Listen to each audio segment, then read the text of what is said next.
In Wisconsin, the stories start before sunrise.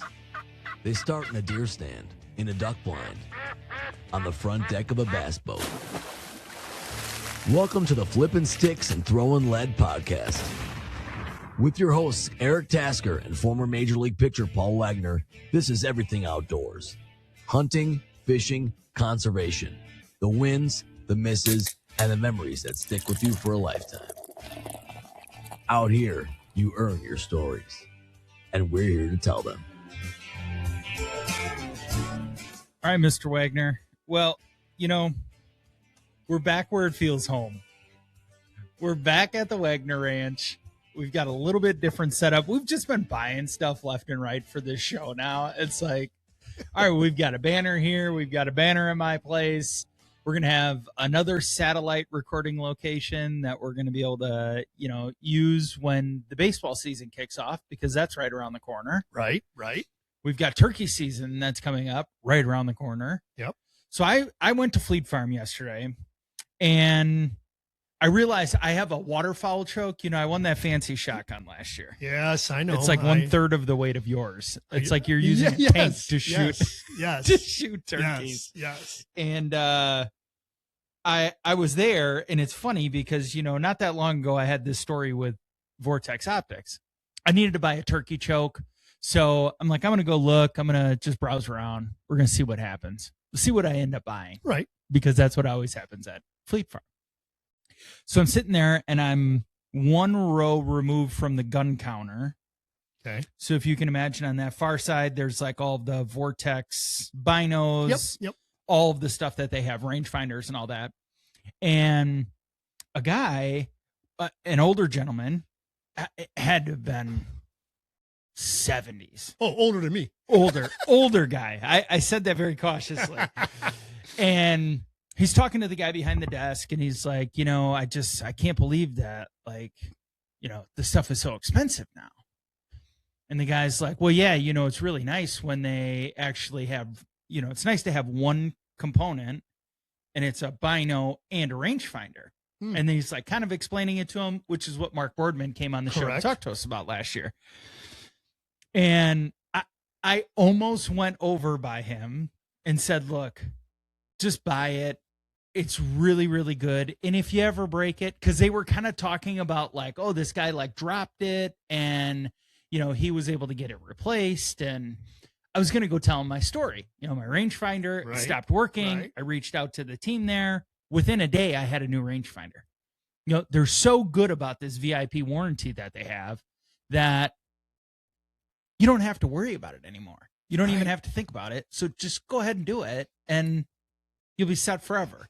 And then I started thinking, at 75 years old, do you really need to buy a $1,200 set of binos? True. I mean, I don't know, but maybe he's got discretionary income. He's just looking for a reason to spend it. Maybe that's his situation. Who knows? Or he's got a grandson. Right. Or a son. Yeah. Pass it on down. It lasts forever. And as long as you got it. Yeah. Vortex will take care of it. So how was your turkey choke purchase? Like how was that? Was it simple? Obviously, when you walk to that aisle and you turn and you see all of those chokes, there had to have been 85 different millions options. of them. Yeah. And they have those little orange stickers and says, this goes for the Remington, this goes for a Mossberg, this goes for that. Did you have any issues for it, and how easy was it? And what would you say? Well, that guy at the counter was the only guy working from the firearm department. So it would have been nice to just maybe ask a couple questions like, hey, this is what I'm shooting. I know that it's a Franke. It's the Affinity 3. It's a 12 gauge. But I need to look for the Benelli mobile adapter, or not adapter, but like the configuration or the system. Okay. Like that's the thread system that all of the Benellis and all of the Frankes use. Okay. So I was kind of looking through, and then I was like, oh, well, this one would look good. And then at one point, I sent our buddy Patty a message, and I said, between these two, which one do you think would be better? Because I really didn't know. And he said, well, if you're going to buy either one of those, you probably should buy the other one, because the second one you sent me does not work for your gun. And I'm like, oh, okay. God dang it. I was like, oh, okay, well, this one looks good. It's like a turkey. It's all of those things. Well, that specific model or variation of it did not have the threading for the Benelli. So I'm like, okay, well, I'm going to just go to the other one. And the nice thing was there was 3 or maybe 4 different 12 gauge models, turkey specific, chokes that were like within $3 of one another. It was like one was 65, one was 68, one was 66 or whatever. Right. So they were all like dollar for dollar. I mean, essentially the same. And I ended up just getting this Carlson choke. It just, I mean, it was like one of the average right there. Right. But I'm like, I really want to get something specific for turkey so that I know. And what I love most about it is that I can't get confused because when I thread it onto the barrel, there's a TKY and that showing on the outsert so that there's never a question. So if you pick up that out of a drawer, you know that that's your turkey choke. Correct. But now, elevated, I mean, we've got people that make things. I am sure that when we get him on, he will have a something for all your chokes, whether it be a modified, whether it be a full, whether it be the turkey, whether it be whatever. But I did look at yours, and when I did tip it over, when you tip over the packaging, small writing on it. I couldn't read it. Okay. So I also purchased a Carlson, and I think we talked about this before. I was literally in the aisle, and you talking about VIP treatment. We were talking about Vortex and all that. I was like, I don't have my glasses. I don't know what I'm doing. I can't see. These orange stickers are about all I can see. I just got to make sure I get the right one. Yeah. I literally flipped it over, called that 1-800 number, and a person actually answered right there. Isn't that great? Asked me what type of gun I had, what I do, what I have. Boom, boom, boom. He goes, which products do you have right now in front of you? I'm going to make up a number. He said, you got to take the P791. The P750 won't work for your gun. Yeah. I also bought turkey chokes at that time for my 20 gauge. Okay. I don't turkey hunt much with that 20 gauge, but I got a little 20 gauge over under. I like shooting it once in a while. And I got turkey chokes for that, but very, very helpful. And you find out in this industry how people are so grateful. They're so willing to help. And I'm sure you're going to find those situations where you call and you get a voice machine and you don't get anything back. But in these 2 scenarios with the Carlson choke tubes and Vortex, we've had pretty good successes. At least I did. I didn't have Patty to call at that time. Yeah. I called the company. Yeah. Well, I'm pretty open about the fact that I'm not very good with firearm stuff. Like I don't know a lot because I lean so heavy towards bow hunting. Right. So it's nice to have a soundboard in a couple buddies, you, Patty, our buddy Rez, a bunch of those guys that I can always just shoot a message to and be like, I don't know what I'm doing here. Or what about this? Or what about that? Or I'm looking at getting something and just to have somebody to bounce it off of so that I'm not a total moron. Because if you buy some of this firearm stuff, it's not refundable. Like I don't know if you can refund ammo. Ammo, no. I think ammo's final sales all final. So it's like you buy the wrong thing. Well, you could be out $40 for a box of shells, and then it's $40 you're not using, or you got to find somebody to give it to, or whatever. But I thought it was pretty smooth. I knew that I needed to get a turkey choke, and I kind of postponed that when I won the gun. I wanted to just make sure that I got the waterfowl one because that was coming up that weekend. Right. So I'm like, all right, well, now I've got a couple different things. I can shoot my slugs because I've got the standard chokes from Frankie. I've got my waterfowl choke and I've got my turkey choke. So I think we're ready to choke something. I know that much. So because the season's coming, it's coming quick. And I think we just sat here for an hour before we even started recording, just talking about like, what are we going to do? And how are we going to, all that stuff. So, it's a super exciting time for all of us. It really is. And I think both of us, I'm going to speak for you as well, but I think we're learning. We continue to learn. And I think you do that with everything, but we're really learning. Like you never you scratch a few times and it sounds good. Like we've always joked about it. Yeah. What are we saying? We don't know what we're talking to these animals Right. or these birds or these deer. Get the hell out of here. Yeah, but we do. It sounds like, it sounds like things are getting put together, and I think it's exciting. And one thing that we did talk about, and I did mention to you, is I did buy a new ground blind. Okay. But I think, if we're going to transfer over to this, I think what I'm going to do is I'm going to take you back out there. I'm going to show you a couple spots. Yeah. I think I really want to get back into being on the ground. Yeah. I want to be on the ground.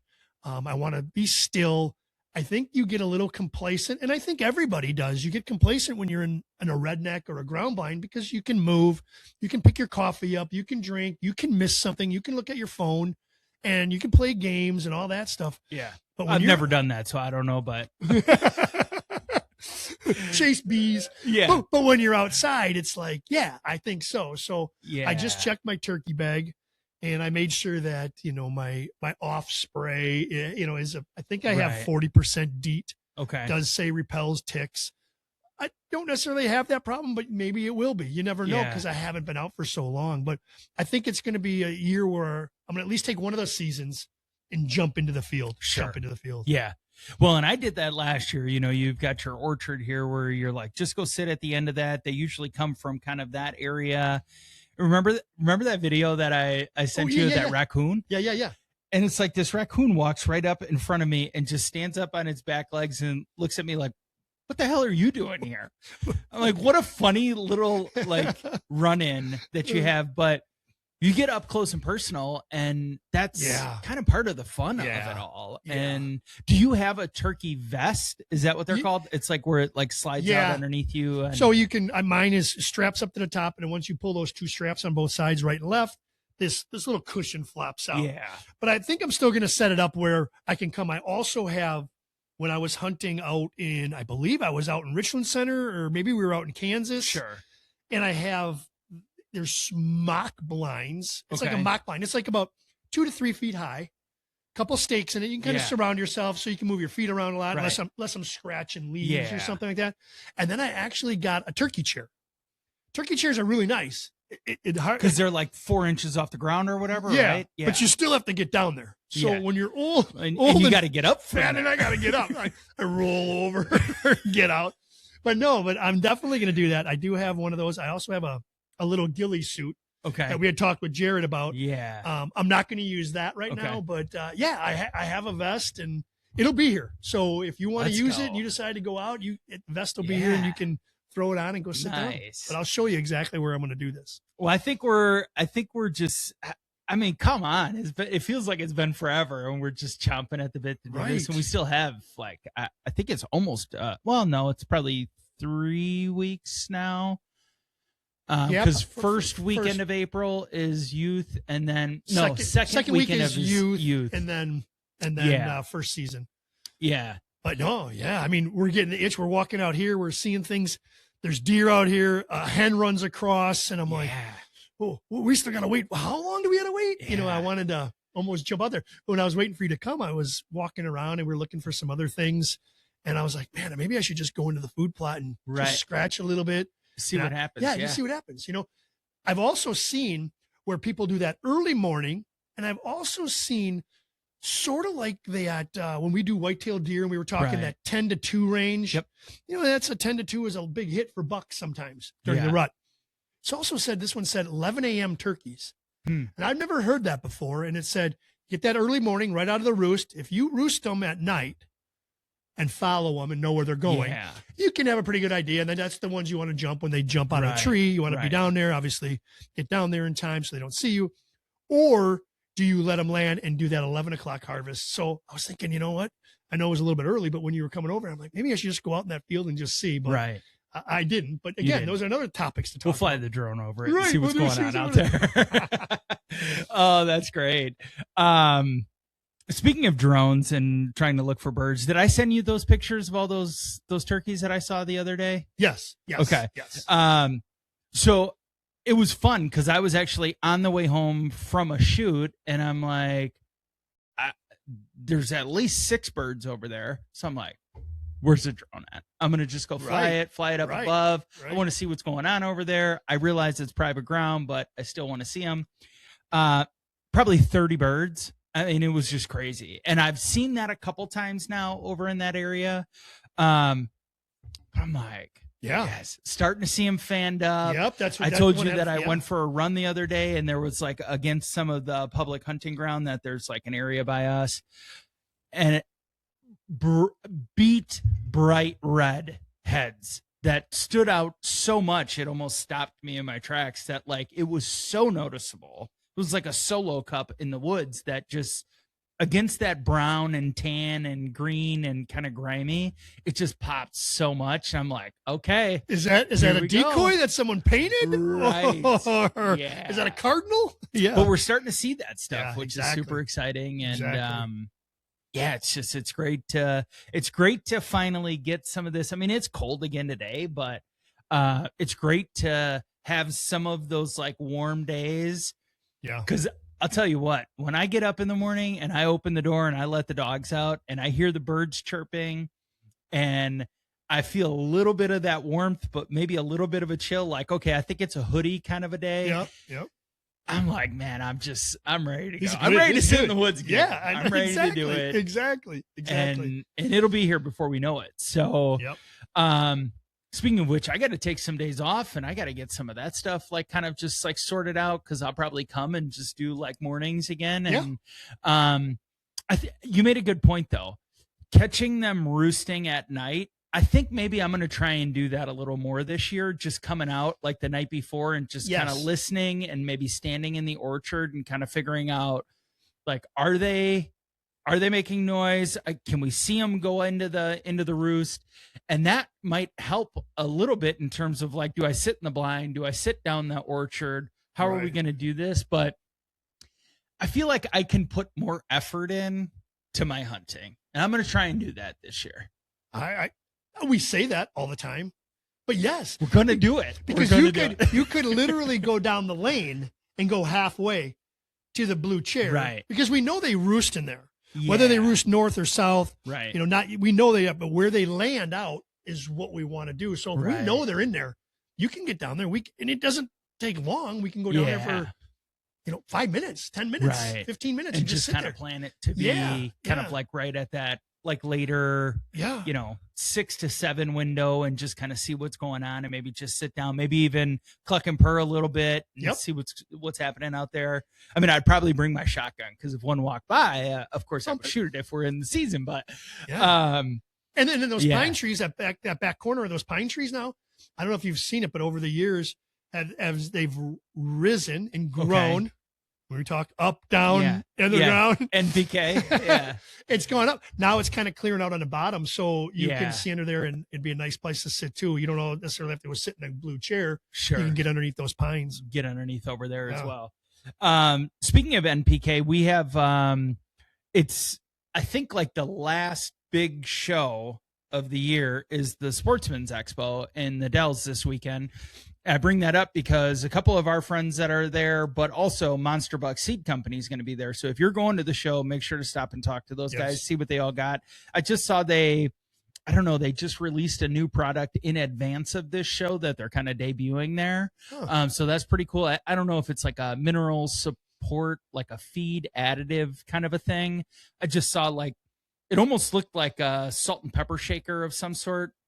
That had maybe like a barbecue rub or whatever, kind of a bigger container, but maybe you just sprinkle that over, any feed that you're doing, or just as kind of logs. semi-attractant. But go check those guys out. We're excited to do some stuff with those guys this year. Good people. There was something else I was gonna bring up with you right away. Well, one thing, and we'll just dump this while you think about that. Obviously, we stop here in Wisconsin. We stop at the Quick Trip a lot. Right. I've never been there, actually. It's a good place. So they offer this free newspaper called On Wisconsin Outdoors, and I'm assuming they have On Minnesota, On Illinois, sort of like the like the Outdoor News. Right. Outdoor News. We know that our friend Dan Durbin, they have Outdoor News Wisconsin, Illinois, Minnesota, Michigan, and stuff like that. So I was in there and I just grabbed one. And I guess I highlighted a couple things. And if you don't mind, I'm going to read these to you because there's just some things that I didn't realize. We are going to be going out after this, and we're going to sight in our guns. Obviously, Tasker just got a brand new choke. I got a new red dot on mine, and we learned how to do it. So one of the biggest things I took from this article is obviously we're not going to waste our turkey loads. If you spend the money on the TSS, you spend it on a turkey load, they become very expensive. And he said that you can actually sight in your guns, obviously with a target load or something like that, or a dove load. And then when you get it, maybe just fire one turkey to what it's like. Right. So that was good. That understood it. Went also over where we're aiming. We know that where the skin meets the feathers, you want to get that neck. You need at least about 8 to 10 pellets. You want to hit that head, and we know that. I mean, we've learned that part. But the one that I was really curious to know about, because I didn't know, and we talked about what is TSS and what's the hype and all that stuff. But the biggest thing was that Wisconsin law says that no pellets larger than 4 lead or 2 steel shot may be used. And if you're using steel shot, you cannot use a choke tighter than modified. So if you're going to use that steel 2, you cannot use your turkey choke. You have to just use your modified. Yeah. In your group, you should have a modified, a full. And now you have your waterfowl, you have your turkey, you have your rifled slug for gun and deer. So, and it says to also try that. It says try these 3-inch Magnum steel 3s or 4s. Okay. I'm still a lead guy. Just because I have so many. I didn't really thought about it. Yeah. And being here, I just in an upland situation, there's no water here. So I didn't see it, but I just kind of found it kind of, I don't know. I didn't even realize that you would even, I never even thought about shooting steel. Yeah. For turkey. I didn't even think steel came in a turkey load, to tell you the truth. I just buy the box. Exactly. So do I. If it's got a little turkey emblem on it, hey, that's to have something that works with my gun, Hey, what are you shooting, Paul? I don't know. Grab this box, got a pheasant on it. This box has a turkey on it. Yeah. This box has a deer on it. No, but I thought it was kind of interesting. Okay, so here's a quick rundown, because we were talking about this before too. What is TSS and what's the difference? Okay, so tungsten super shot is a massive step up from traditional turkey loads, not just a small improvement. What TSS actually is, tungsten alloy pellets. Density is 18 grams per cc compared to lead or steel. Lead is 11.3 grams and steel is 7.8. So the density of the tungsten is twofold, or 60% heavier per pellet that's in there. So the heavier the pellet, the more knockout power it has. Correct. Assuming. Okay. So way heavier per pellet. More energy, better killing power. So we were just talking about that. I've got 1250 feet per second, and then my old Winchester turkey loads were 1260 feet per second. But if you're losing 10 feet per second with a heavier punch, obviously it's more impactful. Right. But what did that box of TSS cost you compared? I don't think it was that bad, actually. Okay. I didn't know. I think maybe it was $20. I don't know. It wasn't, but it's only 5 shells. rounds. Yeah, it's only 5 shells. As opposed to $14 for 10 rounds. Correct. So it's certainly much more expensive. And those were 3s, no 3.5s. You shoot in 3s. Correct. You shoot 3s. Yeah. Okay. So more energy, better killing power. TSS is denser, so therefore the pellets hit harder and they penetrate deeper through feathers, bone, muscle, all that. Even smaller shot sizes like 8 and 9 can outperform larger lead shot comparatively to a 4 or a 5 shot. Oh, okay. More pellets equals denser patterns. You can fit way more pellets into the shell because they can be smaller. So like mine, I think I said they were a 5, 6, 7 combo shot. Yes. As opposed to, say, just a standard 5 shot. So you're getting more pellets in there. So with the denser 5, like we kind of talked about, I'm assuming, be dumb. Yeah. The 5 comes out first, the heavy punch, boom. And as we reach out, as that thing explodes, the 7s be at the end and maybe a couple pellets knock them in the head. Right. Gotcha. So a lead number 5 is fewer pellets, and a TSS number 9 is hundreds more pellets. creates tighter, more forgiving patterns, more hits in the vital zone, the head or neck, and then your effective range. This is where I get a little sketched out on it. The biggest selling point for TSS loads so a lead load reliable to about 40 yards. Okay. Ballpark. Okay. Your TSS loads can be effective to 50 to 70 yards. Really? That seems like a stretch to me. It still requires patterning and ethics, but TSS gives you more margin for error out at a distance. So that's where you really see the benefit, is that 40 plus range, which, as we know here, could be that 60-yard shot or that 55-yard shot if they get hung up and they don't completely come in. Right. I wanted to remove all of that, so I bought TSS this year. And people are like, it's just like with Mega Meat broadheads, $60 for a 3-pack, and people are like, you can't reuse them, the blades break off. I'm like, you know what? $20 for a broadhead that is super effective, right. and I know will kill deer every time that I make impact, because I've done the work and I've shot my bow enough and I've done everything that I need to. I will take the hit on the dollars that I'm spending on it if it puts me in a better position to be more ethical, more efficient, and better chance of a kill. 100%. 100%. 100%. And people, and I get it. Maybe we're just like fortunate that we're able to do that and that we're not nickel and diming some of this, but it's like, okay, well, I've never even shot a turkey, so I'll spend $50 on one round if it's going to kill me a bird. Yeah. Yeah. But I just was like, okay, I'm gonna just do this. I'm gonna see what all the buzz is about. Kind of buying it blind.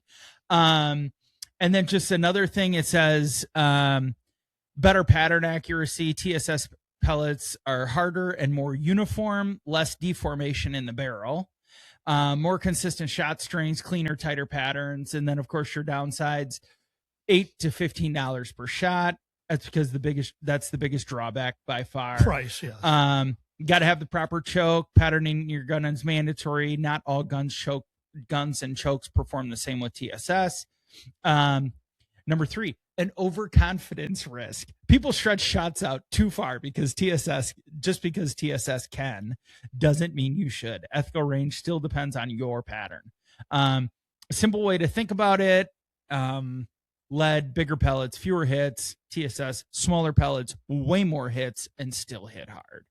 So, yeah. And it's probably a good, like you said, by us, because I remember talking to we're going to have a guest on next week. Yeah. But another one, a turkey guide, he says, when you start scratching and you start learning how to call birds in, he goes, when that tom comes into that field, and you start making noise, and the reason why he doesn't come into you is because the turkey's mentality is the tom sits there and waits for the hen to come to him.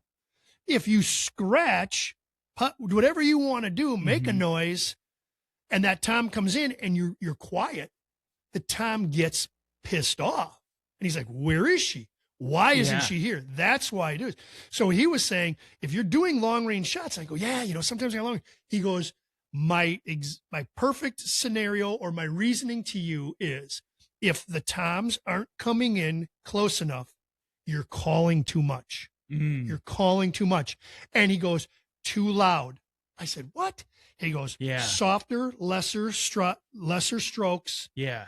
It will get that tom so fired up. That's why he's going to come back at you. And I'm like, that makes sense. Me, the idiot, I'm like, what? Hey, get over here. Get over here. And he's like, what the hell is wrong with you? Where the hell are you going? Come here. Right. And Tom's like, he's an idiot. Well, I think that's just our natural instinct too, is just you want to be louder, so you can, maybe if they're like just on the outskirts of that range, like maybe they're at 150 yards, you might be able to reach them and you call them in. Correct. But it doesn't always work to your advantage. I'm guilty of that too. Yeah. I mean, it's just you think you want to really get it going so that you can get that distance. Yeah. And I think we do that when you don't see a bird on a field, or they're in the woods, you hear them, them come down. Right. You know, now I'm going to make it loud. But once you see a head, he's slowed to roll. They already know where you are. Yeah. They know they're coming for a reason. They're coming for that sound. So you don't have to overplay it. And when you overplay it, that wouldn't work. Yeah. So I'm like, oh, no wonder we always have 70-yard shots.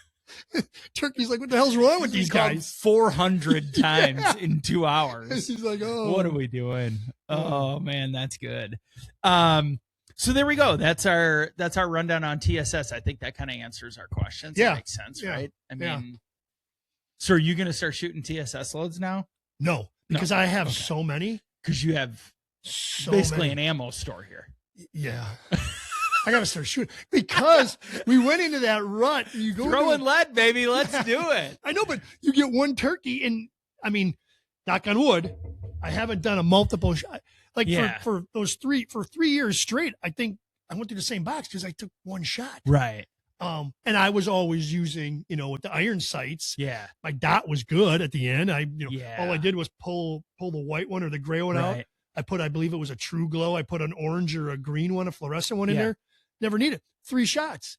Now I'm going to try to do something. So whenever I have to buy them, I'm definitely going to go that way. But right now I'm just like, well, and it's also nice to know, if you've got 2 tags for the year, hopefully you're only using 2 rounds. Right. In an ideal world. Yeah. But obviously that doesn't always happen. If you're Eric Tasker, you shoot until you have nothing left and hope that you hit it. And it's not just feathers in the food plot. Correct. Been there. So in part of my preparation for this year, and we've been talking about this for a while, is I felt really guilty about only having my shotgun and not having my rifle for deer season, for that tail end of that last Sunday when I was able to shoot a second doe. And I didn't really know what to expect from how my shotgun would pattern with slugs. So I didn't shoot in advance. I shot over the first doe. Fortunately, was able to take the second one. We're going to shoot guns today, which is another reason that we're just kind of a little giddy and we're excited to have this conversation. Is just we're going to shoot today, which is good. We're going to send some rounds at some targets and we're going to see what happens. Yeah. So yours will be good. You'll be able to dial in quick. Well, I hope so. I just have my iron sights. Yeah, that was just good. We have a red dot we got to try to go in. So I've been YouTubing it. I'm trying to see how to do it. Okay. I have an idea. If this idea doesn't work, you're pulling it off of there. That turkey gun's going back in the slot and I'm pulling out my other gun. Okay. I'm using that. But it should be pretty simple. They say that the Vortex, that red dot, comes basically pretty much out of the box, ready to go. So it said to start it at about 25 yards. Yeah. Shoot it, adjust it. Obviously, you're not adjusting elevation. So when you get to that scope and you get your thing, I think it has a regular screwdriver, maybe I think it's a regular screwdriver, flathead. Yeah. And obviously, I'm not going to mess with the elevation. Just miss with the windage one, right and left, and try to zero it in. But again, if I'm shooting, target loads, I have no problem with it. I'll shoot a bunch. Right. And try to figure it out. And then once I think I got it dialed in, then we can shoot it, shoot one turkey load or something like that. But I did bring out the lead sled. Okay. I have a tendency sometimes to pull a little bit. Yeah. So this way, at least I know it's my fault. We're removing all room for error. So if something happens in the field, it's me. Eric's the dipshit here. That's what we need, Yeah. I've always liked that because that's just the way it goes. So we'll see. We'll let you know how everything goes in as we. We've got the camera here. We'll shoot some pictures. We'll post some stuff. Talk about it a little bit, and no, it'll be good. I think that because it's always something. I mean, we talk about it all the time. We want to do this. We want to do that. We're like, we just got to do it. We just got to set up. We got to spend the time. Yes. And we're here. So it's not like we got to go to the range and we got to go out of our way to do all that. Right. Which I did last year too for the rifle, just to make sure that was like totally sighted in and all that. So it'll be good though. It'll be fun to start shooting stuff. This summer also, when we do have some time, my daughters shoot. They shoot a handgun. Yeah. I kind of ruined that by giving them too powerful of a shotgun. So they like to shoot the 22, but they'll shoot the handguns. Yeah. And we're getting that target. Buddy's making me one of those lead target things. Nice. And, when you think about shooting a handgun, I know I'm going off track, but you don't shoot 30 yards with the handgun. Right. Our handgun sets I think he has the handgun sets at 10 feet. Okay. 10 feet. Yeah, because typically you're close range. Yes. So weapon. again, going back to that, now we're shooting turkeys. We're sighting in our rifles. Yeah. We're already talking about where we're going to shoot bows. Yeah. And then we got a handgun shooting. So this year, kind of as our breakaway from I don't know, the main course that we were always at. Now we're on our own. Yeah. We can do so many different things, shoot different weapons, do different things, have different people on it, and just explore and kind of learn. Yeah. Kind of learn more. Yeah. Yeah, it'll be fun, and it'll be some trial and error and some things of just kind of figuring out. I mean, we were out there before talking about, a variety of different things, and you got extra hands to help with a lot of that stuff now. So, I mean, not that you didn't before, but, you've kind of got a plan at least so we can start working on some of those different things. And just heard a couple shots. So talking about that, so the pheasant farm down there, they got a land around us too. So I have been getting a lot of straggler. Yeah. A lot of pheasants. So I got a couple roosters, but the ones that I get now, I've been getting a bunch of little chuckers. And maybe I didn't send you that picture, but there's a chucker, good looking chucker, beautiful bird. And I tried to get the chicken food. I'd love for him to come in and hang with the chickens. Oh, yeah. Wouldn't that be great? Just adopted a pet. Yes. It's like I want the pheasant. I want them all. I guess I'm going to open up that thing, but no, none of them are coming. But so all the hunting is going. A lot of birds now. Yeah. Obviously the private clubs and the hunting clubs are letting birds go. So yeah, fortunately there's a lot of bad shooters. So a lot of those bad shooters miss those birds that they release, and they make a hell of a lot of noise over here by my place. I sent you this article. Let's maybe just transition. I wanted to just talk about this because I feel like it's something that's kind of, I don't know. It seems to be more and more of a common thing, and I'm just kind of curious your thoughts on this. So the National Deer Association did an article on, oh my gosh, I don't want to take this test for the fourth time on this 3.5, 4.5, or 5.5-year-old deer. Shoot or pass this buck. New study paints a portrait of the picky deer hunter. Okay. So this University of Wisconsin-Madison student, for her master's degree project, Megan Henry set out to conduct a scientific survey of adult resident firearm hunters in Wisconsin about their decisions to shoot or pass bucks. In fall of 22, she mailed the questionnaire to 3,000 deer hunters prior to the 9-day November gun season. Asked about a number of personal characteristics, hunting styles, goals, situational variables, and she asked for a diary-style hunt report with details like number of hours hunted, deer seen, shots taken each day, and she got surveys back from almost 60%, 1,994 residents returned that.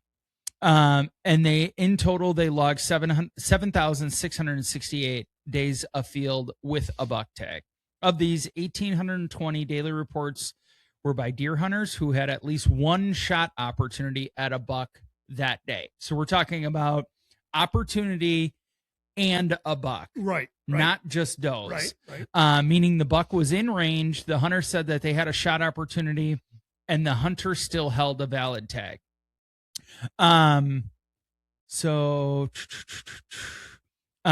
Qualifying bucks as a legal buck of 3-inch antlers or greater, so not just like spikes or nubbers. Right. Well, I guess it could be a spike. Only overall 28% of hunters reported seeing a buck on a given day, and 84% of those believe they had a shot opportunity. In the end, 33% of hunters with a shot opportunity on a buck decided to take the shot. So 1 out of 3 decided to take the shot when presented with an opportunity. Okay. For those that did take a shot, 79% recovered that deer. So that's good. Okay. I mean, you would think that I mean, with the gun, you should hopefully have very high recovery. Sorry,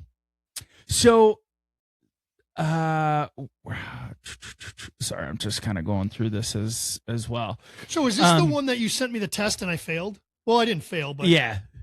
Okay. So what she really wanted to figure out was, how picky are people being with their deer hunting? And they were asked to rank the importance of harvesting a mature buck on a scale of 1 to 5, from very unimportant to very important. And each increase in importance reduced a hunter's odds of taking a shot opportunity by 13%. So a hunter who indicated very important was 52% less likely to take a shot than one who chose very unimportant. So their importance of how important is it to shoot a super mature buck, kind of that helps scale that. They wanted to, where's her? Of course, hunters who were more likely to take shot opportunities at bucks reflected the opposite of many of the above characteristics. They scouted less or not at all and didn't use trail cameras. They didn't hunt. They hunted public land, didn't care particularly about tagging a mature buck, or didn't hunt the archery season. So we're kind of siloing this down. Yeah. Public land, only hunting gun season, and it's that major majority of our deer hunters that show up for gun season and are just happy to be there. And if they see something, they're shooting. If not, we're going to have cocktails afterwards and we eat fish fry. It's still going to be great. Yep. So what's really interesting with that is they kind of got some of this information, but I think now that I got to that tail end of it, what this study is telling me is there's people who show up and they're happy to kill something, and there's people who put in the work in advance of the season with scouting, trail cameras, getting mobile setups ready, cleaning out brush from trees, doing everything to be as prepared as possible. They, of course, care a lot about what they're doing because they're putting in the effort, putting in the time, putting in the work. They want to shoot the biggest deer possible. Right. So if they see a 6-pointer come through, but hey, we've got trail cameras that show we've got a 10-pointer. Okay, well, I'm going to wait for the 10-pointer. Right. I don't think anything about this is surprising. Yep, I'm with you. Because there's so many people. I mean, and even my dad would be the polar opposite of this study. We do all of that stuff. We do scouting. We do trail cameras. We go and set up early. We spend all this time up north. But if my dad sees a deer, he's shooting. He's shooting in no matter what. Hey, Dad, there's an 8-pointer that comes by. Okay. Oh, this little 6-pointer came. Boom. Wouldn't matter. Don't matter. Wouldn't matter. Because what if that 8-pointer doesn't come by? Exactly right. That's normally what happens. Exactly right. So I do think that's interesting because I don't know. You think about that and you want to shoot the best deer possible just for yourself, right? But then weighing in some of the stuff like, well, what is social media going to think about? Or what are my friends going to think about when I tell them I shot a buck? Or, a lot of those things weigh into people's minds, some people's minds. And you get to do whatever you want. So if you don't want to shoot that deer, you don't have to shoot that deer, which is kind of the nice thing about this is that it's totally up to you. Correct. It's your season to do whatever, and everybody's circumstances are different. So if Paul Wagner has 50 days he can hunt because he's able to go out the back door, as opposed to Eric, who has, a little bit of a process. He's got to get loaded up. He's got to go drive there, A, B, C, D, whatever, caveats there are. Maybe I'm shooting the first thing that I see, and then you are able to wait. So it's just kind of interesting that they did a full-blown study. It basically just puts pen to paper of everything that we know pretty much is true for the typical stereotypes. The hunter that shows up for gun season, he don't care. For the most part, he don't care. Right. The guy who's spending time in archery season and doing all the prep work and getting food plots done, there's just so much more invested. You're not just shooting the first thing you see. So that's it. So you are passing on deer. Then. So with the investment you put into it, with time, money, effort, travel, whatever, that old cliche, I heard millions of times. If you pass on that buck on day one, would you shoot him on last day? Would you pass a buck, or would you still take that buck on the last day? And again, if you've put the time and effort into it, and there's more out there, maybe. I think with time, I pass on that buck and wait. I'll roll the dice that this is a 200, making it up, a 200 incher, and the last day of the season, I end up shooting a 130 incher. So be it. I roll the dice. Right. Because of the effort and time we put into it, I think, and we've touched this before, I don't want the party to end. I don't want the party to end. I'm not just grabbing a guy. Hey, I'm going to go out and hunt. Okay, boom. Yeah, I'm done. Right. No, you put time, effort all summer. You do food plots. You do this. You do cameras. Yeah. You're watching. You shoot does early. Yes. If you want to shoot something, shoot doe early. Yes, because then you get there and you're like, well, that's a big buck. Well, Paul, why didn't you, if you would have shot him on the last day, why didn't you shoot him on the first day? You know why? Because I didn't want the party I had to end. 7 days to hunt. I didn't want it to end. I don't want to bust my tail all summer doing all the prep work we're doing, cutting, trimming, and then the first 5 minutes, boom, I'm done? Yeah. I'm done. It's funny. This story actually points out the two other variables identified in the survey had a significant influence on selectivity. Was what day of the 9-day season are we talking about? Exactly Very your point. Very good. Of day 1, maybe we're not shooting the 6-pointer. Day 9, we're shooting the 6-pointer. anything. Right. And then the other one was, I thought they were going to point out that like Thanksgiving Day was a day that, so opening days with the most significance were opening day, a Saturday, the 4th day, for whatever reason, a Tuesday, and the 9th day, a final day on that Sunday, which I don't even know why that. I thought they were going to say that like on Thanksgiving, people were less selective because they got to get home and cook a bird or whatever. Or, yeah, you're right. Or that Tuesday they want to get out because they can't come back for the weekend. You can play the scenarios the any way. day. Yeah, you can play the scenarios any way you want. Exactly what we've done the last couple of years to stay for an extended weekend. Maybe the like weekend warrior is gone and maybe the woods calm down a little bit. Deer start moving a little more. Yeah.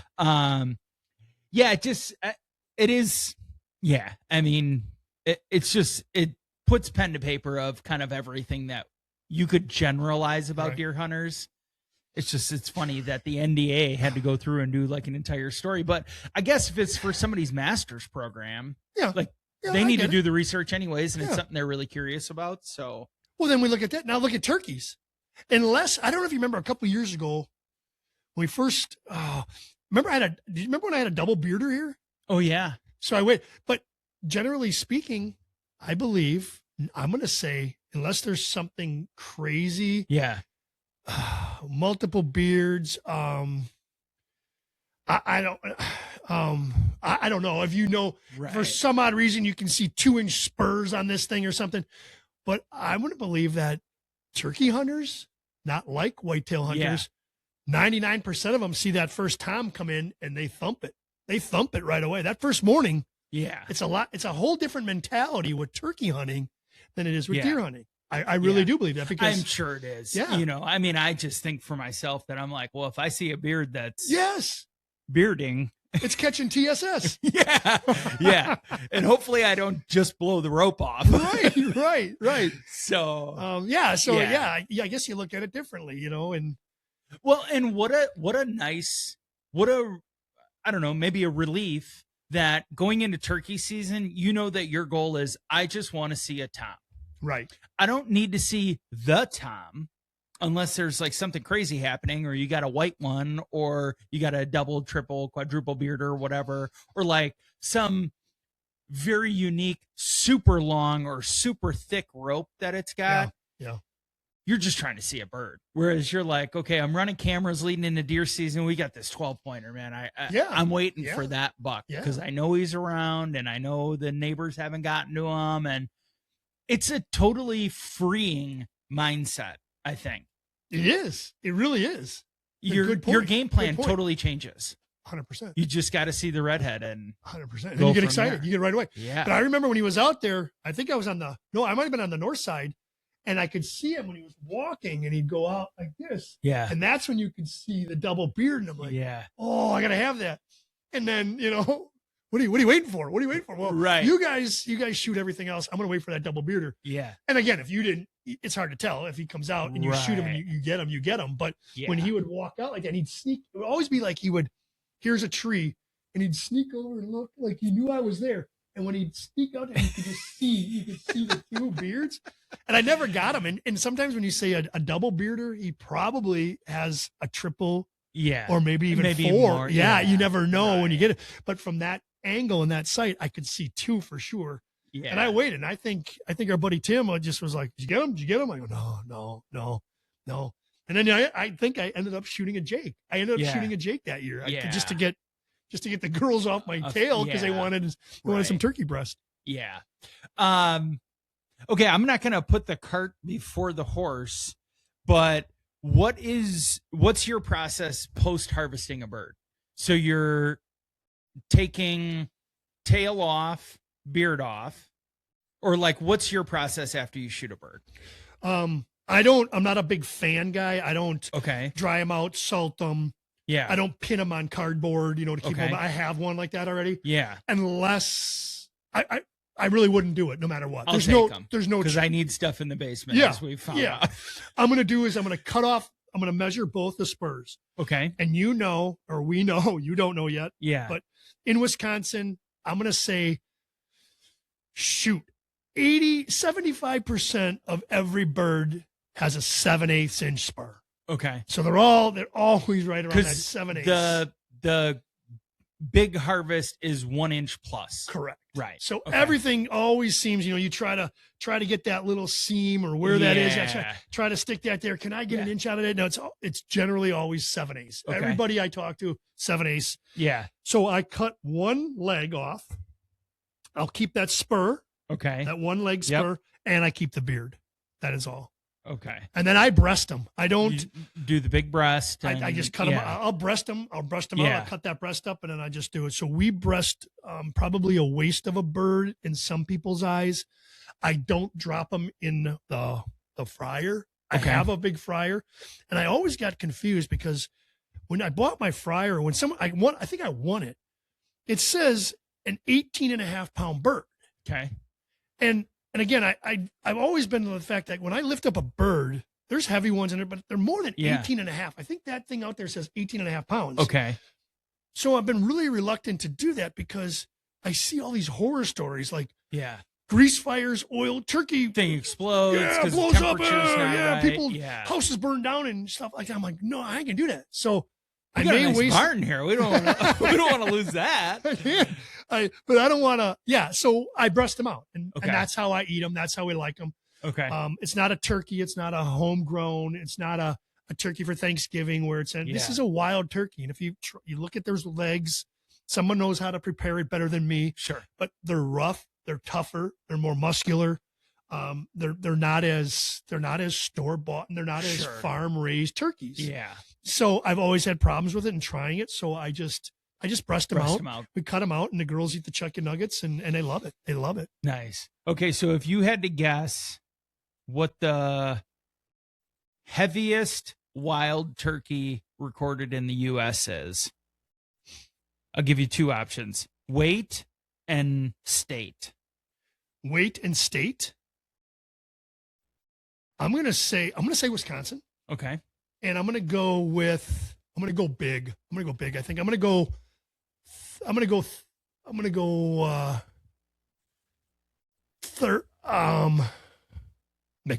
35. It's pretty close.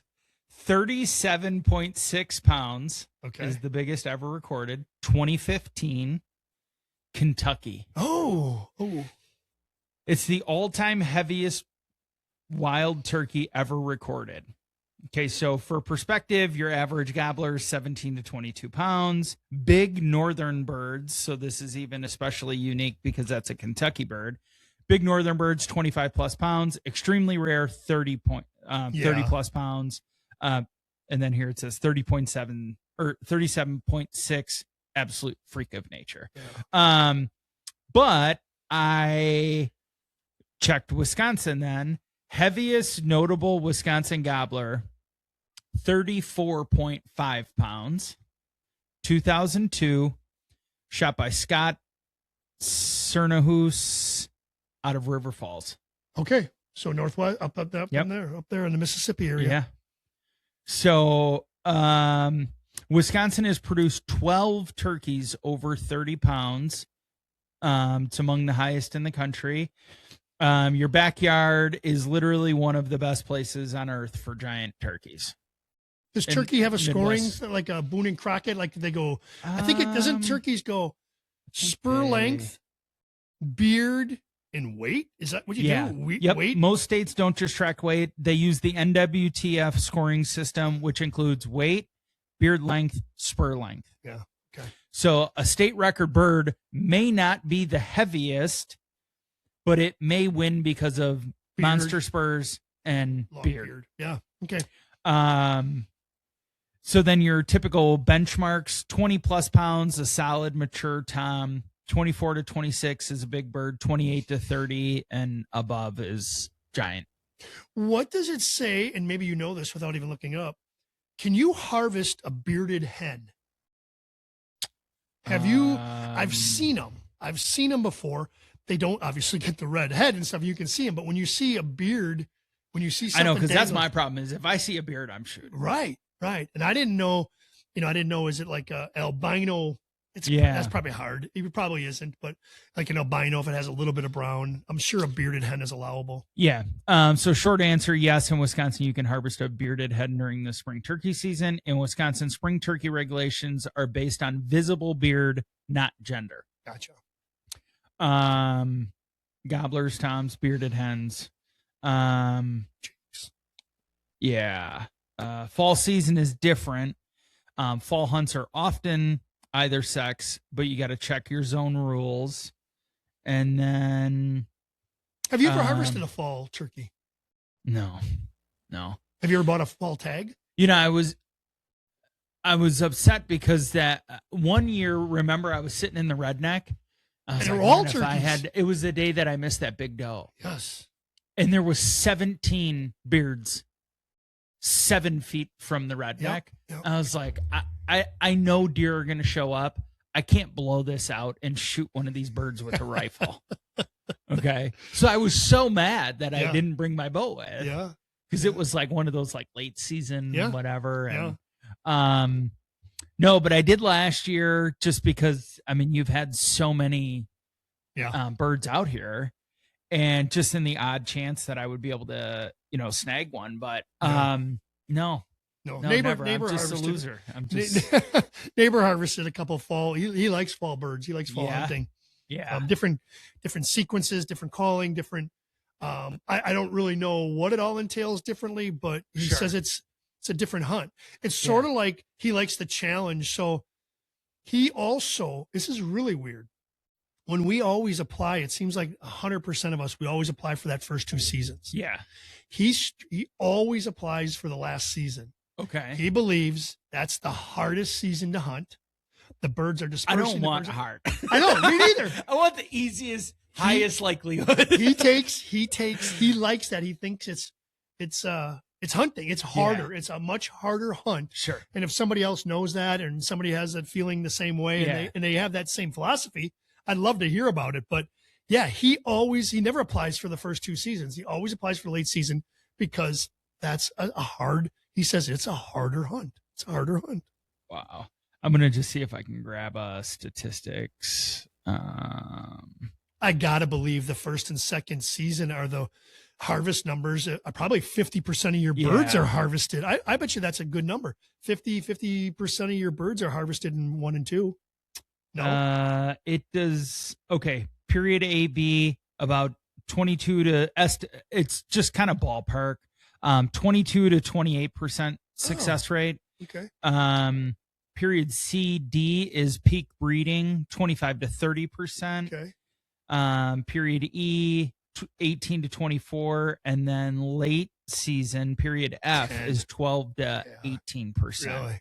So that middle ground is kind of like your highest likelihood there. And that early season kind of makes sense too. Sort of like when early bow season starts, the bucks are still in their summer pattern. Yeah. So maybe that early season right away, those toms are still, let's just call it like a pre-rut. They're hey, they're searching, they're looking, Yeah. they're just sniffing the territory out. Yeah. So that's why they're vulnerable, sort of like a summer routine Yeah. buck, rather going into his fall and rut activities. Well, this is good, man. How great that we're like, I mean, the sun's shining. I know. I think you were right though. We like kind of pushed back recording today a little bit, and you're like, once the cloud cover breaks, it'll be way warmer. Yeah. I'm like, all right, we'll push it back a little bit. I think it worked out good. Yeah. I think it worked out so, good. All right, we're at an hour. I mean, I don't know how it always happens. I mean, thankfully we're not on the radio anymore. Right. Because our conversation, I mean, here we had one topic to talk about, and then all of a sudden here we are, we're at an hour. So, yes. Anything else? Anything else we were going to talk about? Anything? I think that was pretty much it. That you wanted to talk about the free outdoor paper from Quick Trip. Yep. That National Deer Association article. I thought that was kind of interesting. Yeah. Yeah. And then I think we're gonna, I don't know, we've got somebody for next week. That'll be fun. We're gonna try and work on finalizing getting him on, and then we'll be back to having some guests on and kind of go from there. This is kind of I'll give you a little quick synopsis of it. I think this is good because now that we're kind of I'm kind of reaching into a bag, and I forget. And the one guy I'd really like to get on is Joe Flater. I still want to talk about Joe. Joe is from up in the Holcomb area, and he also does bear, and he's also a muskie guide up there. So we can talk about those too. But now we roll into next week and the following week. There's a couple people that I'd like to talk to because they run guide services. And the guide services aren't necessarily, as much as we love Wisconsin, are sometimes out of the state. I'd like to hear kind of what the differences are. I think we could do that. We could learn how they attack birds or how they call or where their aggressiveness is. So we're going to put together something, and we're going to kind of get a perspective from somebody, maybe a little bit out of the state, a little bit more west. And he's a really, really good individual, great place. And we'll wait to see it because this can be a good conversation. Yeah, that'll be fun. Well, and just to get, I mean, there's so many different things that happen like that we're not even exposed to. EHD, prime example of like something that, we don't get here. I mean, the craze is CWD, but just to hear kind of like how has that impacted you guys? How do you typically manage that? Is there anything you can do to manage that? But just talk about everything. And you know what I'm most looking forward to? The accent.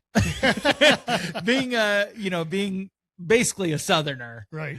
It'll be fun just to have that instead of the Wisconsin accent all the time. And I know, and I don't want to give too much away, but some of the questions we're going to ask him is when you move out of state, out of Wisconsin, you can't sometimes you just can't shoot anything. Right. So I wonder, and I want to know, like, I see it sometimes. I don't know. I was in different situations where I have seen it, but no penalty was really applied. Yeah. But I think if you see sometimes at some of these guide services, some of these places, we're talking 5,000, 8,000 acres.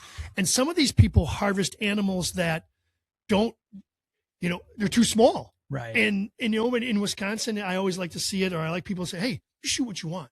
Right. It's your trophy. It's what you want to do. But these are regulated sometimes by the state and how you deal with that. I mean, what do you do if you have a client comes in and a client shoots something and you get up to that animal sure they have and it like breaks a whole the law? checklist and, like do you, rundown. Man, I don't want to say nothing because you're a good guy, but I don't want the DNR or I don't want the state to come in and get me. I wonder how you deal with situations like that. So that's a question I definitely want to ask. Yeah, because Michigan's the same way where they have like a point minimum, I believe. I'm not sure about Michigan, but I know like we said, Kansas, Missouri, and stuff like that. They do have that. So I'm kind of curious to see it, but should be a good conversation. Great people, and like you said, he's got a great accent. Well, just to deal with some of the business side of the podcast, we want to give a quick shout out to HHA USA. We appreciate them being a part of the show. That also is just a matter of a couple weeks away. Going out to Vortex Optics and doing, kind of the whole day. We've got one of our, I don't want to call him a winner, but somebody that we're paying thanks to or giving thanks to come along for that initial trip and to be able to, meet the crew with HHA USA, hopefully meet some other, he's a veteran, local here. works for a fire department, so he's still continuing to give back, and he's also a National Guard person. Right. National Guardsman. Yep. So really kind of hits all of the kind of boxes that we're looking for. Perfect way to kick this off. And we'll have a couple more of those, but we will always take your suggestions for veterans, first responders, current listed military people, if they're local in any capacity, or, National Guard people that are bow hunters, because we have this cool opportunity and partnership with HHA USA that they do these shoots throughout the year. You get a tour of some of Wisconsin's premier manufacturers in the outdoor industry. But you also get to shoot your bow and have some fun and meet some guys and have lunch and do a lot of cool things. It's a great weekend that Chris and his team have put together, and we would love to have you be a part of that. So, and I don't think Chris would have no problem. If somebody comes in later or after, he is so understanding and so workable. It's just unbelievable. Like we've talked about, the people and the places and the things that he knows and what he's accomplished, and the great successes of both HHH and USA is just incredible. And what good people. Yeah. And we have the opportunity to bring somebody in with us. I think that's great. And Chris giving us that invitation, just incredible. Just incredible. Super cool. Which, by the way, today's the deadline to register. So I don't know if you've done that, but you need to do that for Vortex. So. Thank you. I just, you had to remind me about turkey permits. I figured I'd throw you your reminder now. Charisma Customs in Delafield, it's kind of getting to be that time where hopefully, I'm probably going to jinx it now, but maybe salt is starting to get washed away and we're past some of the snow. Don't say it. But the last time I said that, it was 70 degrees and 3 days later we got feet of snow across the state and then back to 70 degrees. So, if you are a person who wants to take care of your vehicle, you've invested a lot of money in maybe a new pickup truck, getting a ceramic coating, getting a paint protection film, or some of your toys. Boating season is coming. I mean, it's going to be here before we know it. But right now they're doing a lot of stereo upgrades and ceramic coatings and paint protection stuff for boats as well. Everybody wants to have their boat ready for, say, it's Memorial Day. Now's the time to get in and kind of take care of some of that stuff, or do any of your upgrades, or maybe you just bought a boat at one of the boat shows. But now's the time to get it protected. And that's so big. I mean, with the boat owners, obviously the boat shows we're starting to go on into the marina, whether it's Lake Michigan, whether it's the Bago system up in Oshkosh, whether you're in Mendota, you're in Madison area. It doesn't matter, even if you're taking it around. I found in my boat, the hull, the underneath is something that needs so much protection. And I'm sure they will help you over there. I'm not saying sea mussels or whatever, but there's so much stuff that gets beating, especially I didn't have a lift. I sold my boat. We know that, but I didn't have a lift. My boat sat in the water. Continue to protect, spray, clean off, easy wipe off with those, with the ring lines, with the water lines, stuff like that. So again, we like raise your eyes and we think Charisma is just automobiles. Yeah. I think the boat industry, and I don't know how in depth they get, but I'm sure you come in and tell them what your problem is and you want this issue rectified, more than willing to help you, because I think it's a big thing. That underside of your boat is huge. Well, and not to mention, I mean, you get into some of these boats now, like these wake boats that are 200 grand.